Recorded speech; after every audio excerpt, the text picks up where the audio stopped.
God cannot perform His miracle if it is on our hands. It must be in the hands of Jesus that you and I may experience His miracle in your life. God is telling you today.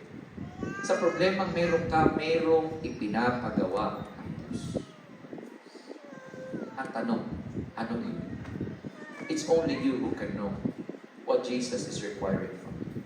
Is it forgiving others?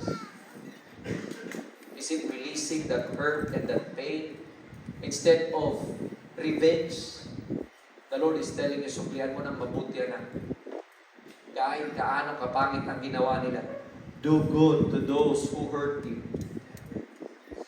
Hindi, Lord, bawian ko muna. Pwede ba? Bawian ko muna. Hindi. Pakisabi sa katabi mo, hindi pwede. There's no blessing in disobedience.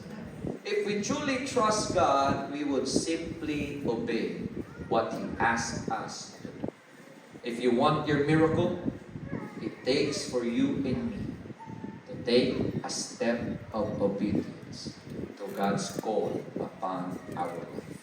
Marahil meron dito, tumatakbo ka sa panawagan mo sa Diyos.